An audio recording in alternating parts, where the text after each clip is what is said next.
Moi, j'aimerais bien qu'il y ait une IA qui permette de découvrir super rapidement des médicaments, de les tester sur ce qu'on appelle des jumeaux numériques, c'est-à-dire des êtres humains, mais virtuels. Ce serait génial en fait de pouvoir faire tout ça. Ça permettrait à des patients qui tombent malades aujourd'hui de pas se dire que le médicament, en fait, ce sera pour la génération d'après. Elle, c'est Anka Pétré, cofondatrice de MedCheck Studio et experte dans le domaine du numérique et de la santé. Et moi, je suis Lise Barcellini. Bienvenue dans Y a encore du taf. Bonjour Anka. Bonjour Lise. On est mardi, il est 10h09. Depuis le réveil ce matin, est-ce que vous avez utilisé un outil d'IA? Et si oui, c'était pour faire quoi? Alors oui, je pense que l'IA, c'est peut-être mon premier arrêt le matin quand j'ouvre mon ordinateur. Donc si on se voit même à 9h, il y a de fortes chances que j'ai déjà utilisé à de nombreuses reprises l'IA dans la matinée. Aujourd'hui, je l'ai utilisé parce que j'avais besoin de créer un outil qui m'envoie tous les matins la plus grosse actu IA dans mon domaine, qui est celui de la santé, et une astuce pour améliorer mon usage de l'IA. Et donc en fait, j'ai créé ce qu'on appelle un assistant qui est programmé pour que tous les matins, il m'envoie l'actu importante du jour pour mon industrie et une astuce qui m'aide à améliorer la façon que j'ai d'utiliser l'IA.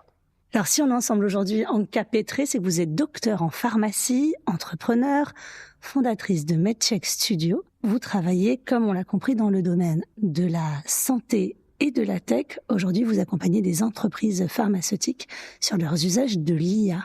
Concrètement, j'aimerais bien qu'on s'arrête un instant sur vous, vos usages de l'IA. À quoi ça vous sert dans votre travail ? Je pense que ce serait plus simple de vous dire à quoi ça ne me sert pas que de vous dire à quoi ça me sert. Aujourd'hui, j'utilise de manière compulsive et abusive peut-être Claude Code. C'est devenu aujourd'hui un petit peu l'interface qui me sert à interagir avec tout. Globalement, j'ouvre mon ordinateur, je lance Claude Code et c'est à partir de là que j'interagis avec mes mails, mon calendrier, les différentes plateformes, Google Drive, etc. Que je crée mes formations, que je crée mes scripts pour mon podcast. En fait, c'est vraiment la porte d'entrée vers tout le reste, ce qui avant était le fait d'aller ouvrir une fenêtre, cliquer, écrire, passer d'une application à une autre. Aujourd'hui, j'ai globalement centralisé, disons 70% de mes activités. Je les fais par l'IA et c'est l'IA en demandant à l'IA derrière exécute sur toutes ces applications et tout cet environnement comme je pouvais moi le faire manuellement avant. Ça fait combien de temps à peu près que vous travaillez comme ça avec Claude Code ? 1 an et demi à peu près. Et je suis passée par plein d'étapes différentes. Je pense que ça, c'est important aussi de le dire, c'est que je pense que j'ai commencé un peu comme tout le monde sur ChatGPT. Après, parce que dans l'entreprise, on utilise la suite Google, je suis passée sur Gemini. Ensuite, j'ai découvert Claude, je suis allée sur Claude Code. Et en fait, j'ai un peu changé d'outil au fur et à mesure. Là, ça fait 1 an et demi que je suis mariée à Claude Code. Et c'est ce que j'utilise le plus.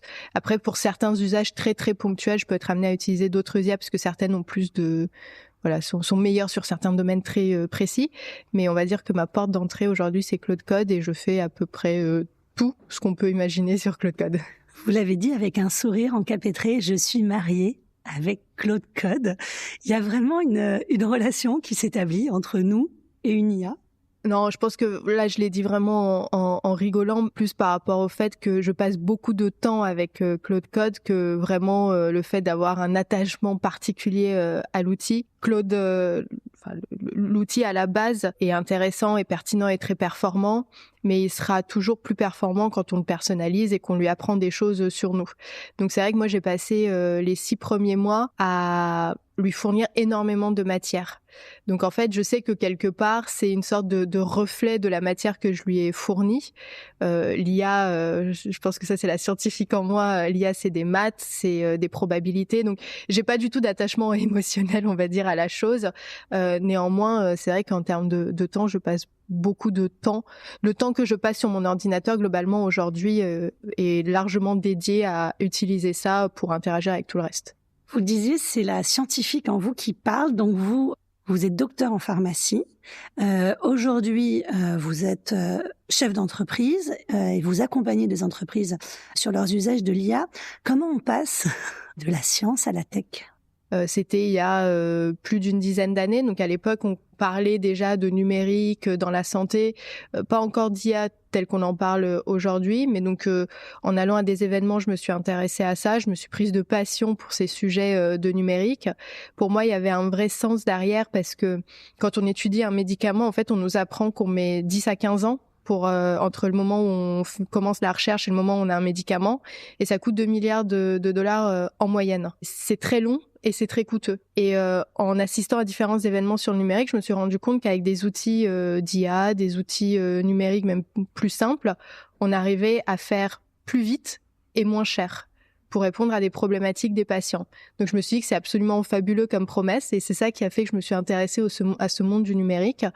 Et après, je me suis un peu auto-formée, j'ai suivi des cours en ligne, des diplômes pour avoir un petit peu un vernis plus théorique aussi, au-delà des usages et de ce que je pouvais voir en conférence. Mais vous êtes aussi formée au machine learning, si je me souviens bien. Exactement, donc ça c'est plus récent, ça date d'il y a 3 ans à peu près, je crois. Je me suis formée au machine learning parce que j'avais besoin de comprendre de quoi je parlais. J'ai beaucoup de mal à parler de quelque chose si foncièrement je ne comprends pas techniquement comment ça marche et quelles sont surtout les limites des choses que j'évoque. Et donc je me suis formée au machine learning. J'ai adoré cette formation au machine learning. C'était tout ce que j'aime, des maths, de la science, ce genre de choses. Et ça a été aussi très révélateur parce que tout ce qui était cette nébuleuse de l'IA, de se dire en fait c'est une sorte de boîte noire, c'est un truc, on met quelque chose dedans, il y a un truc qui sort mais on sait pas trop comment, pourquoi, et donc comment l'utiliser à bon escient. Bah là ça s'est beaucoup clarifié et ça m'a permis de comprendre à quel moment on en a besoin, à quel moment on n'en a pas besoin, et surtout ce mélange qui est fascinant de l'homme et de la machine, où s'arrête là et où l'un et où commence l'autre. À quel moment on en a besoin et à quel moment on n'en a pas besoin ? Moi, j'ai envie de vous demander si vous déléguez tout, si vous faites tout avec l'IA, ou il y a certaines tâches que vous avez choisi de garder 100% humaines. Oui, celles qui me plaisent. J'ai l'impression de beaucoup plus aimer mon travail, non pas que je l'aimais pas avant, mais il y a toujours dans le travail des choses qu'on aime moins faire. Je pense que tout le monde se reconnaît là-dedans. Et ben ces choses que je n'aime pas faire, et ben je les délègue volontiers à l'IA avec supervision humaine, parce que il faut toujours avoir une sorte de petite supervision quand même avant d'envoyer les choses. Mais en fait, j'ai gardé ce qui m'intéresse, j'ai gardé ce qui me plaît, et surtout j'ai gardé ce dans quoi j'ai envie de développer une expertise. Et je pense que ça, c'est peut-être quelque chose qui fait parfois un peu peur. On se dit on va devenir bête en utilisant l'IA. En fait, on va devenir bête, oui, c'est sûr, si on se base que sur l'IA et qu'on arrête de développer son expertise. Mais moi, sur les sujets qui m'intéressent, notamment l'IA et la science, j'utilise l'IA pour continuer à me former là-dessus. Plus facilement, plus rapidement, de manière plus optimisée que ce que je pouvais faire avant. Mais je crois très fortement au fait que l'IA peut ne pas nous rendre bêtes. Après, c'est sûr que ça demande un effort de se dire, plutôt que de me baser sur le truc qui sort en 3 secondes et que je peux utiliser tel quel, je vais faire l'effort de me former. Mais je pense que quand on aime un sujet, qu'on est passionné par un sujet, au contraire, c'est beaucoup de plaisir de continuer à développer son expertise là-dedans. Par exemple, vous avez un exemple de quelque chose que vous auriez pu faire par Claude Code et vous avez décidé de faire vous-même. Par exemple, je fais beaucoup de conférences sur l'IA et puis sur d'autres sujets. Les conférences, c'est toujours quelque chose que j'ai refusé de faire avec l'IA, mais que je construis en partie grâce à l'IA. C'est-à-dire qu'aujourd'hui, j'ai besoin, par exemple, de faire... il y a quelques semaines, j'ai besoin de faire une conférence sur l'utilisation de l'IA en cardiologie. Initialement, ce que j'aurais fait, c'est que j'aurais passé un temps assez considérable à aller rechercher des informations, lire les articles scientifiques, lire les rapports sur le sujet, etc. Aujourd'hui, ce que je fais, c'est que je demande à l'IA d'aller me chercher tout ce corpus documentaire. Donc, je lance des agents qui vont me chercher les dernières publications, qui les filtrent par pertinence aussi, qui vont me chercher les derniers rapports, etc. Après, je mets tout ça dans NotebookLM. Et dans NotebookLM, après, je commence à parler à NotebookLM et à lui demander à lui poser plein de questions sur le sujet de l'IA et la cardiologie pour bien comprendre ce sujet. Qu'est-ce qui se dit? Quel est l'usage? Quels sont les cas d'usage? Qu'est-ce qui marche? Qu'est-ce qui ne marche pas? Etc.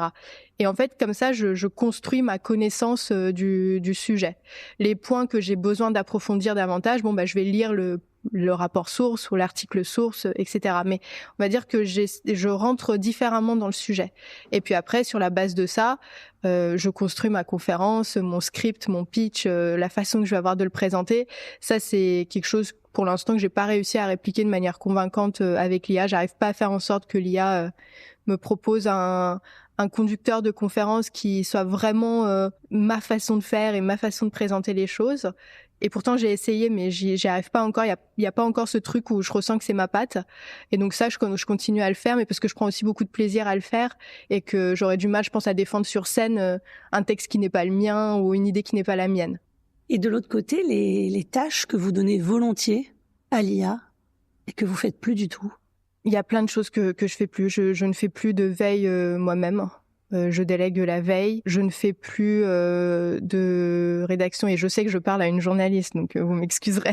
Mais tous les premiers jets de script, par exemple, pour mon podcast, je ne les fais plus moi-même. On me propose en fait un conducteur, on me propose un script et en fait je retravaille dessus, mais je ne fais plus les jets moi-même. Je ne gère plus mon calendrier moi-même. Je ne fais plus les recherches sur les réunions que j'ai moi-même. En fait, quelqu'un me nourrit quelque part de contenu. Je ne fais plus la recherche de contenu moi-même.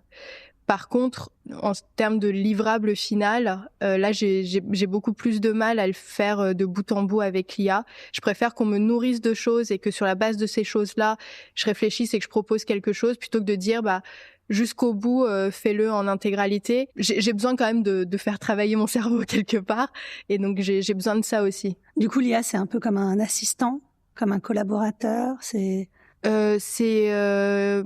l'équivalent, je me suis amusée à compter, en fait, c'est l'équivalent d'une quinzaine d'employés. Ah oui, quand même. Ouais. Vous avez compté quand ? Il y a pas longtemps parce que je me suis dit que si je devais essayer d'évaluer combien de personnes on est dans cette entreprise, j'allais l'évaluer en termes de combien on est d'humains et combien on est d'IA. J'ai estimé, comme ça, juste en regardant les agents que j'ai créés, les assistants que j'ai créés, que ça équivaut à peu près à une quinzaine de personnes, tous métiers confondus. Mais ça veut dire quoi ? Ça veut dire qu'avant, vous travailliez avec des prestataires auxquels vous ne faites plus appel, ou ça veut dire que vous avez développé des activités supplémentaires grâce à l'IA ?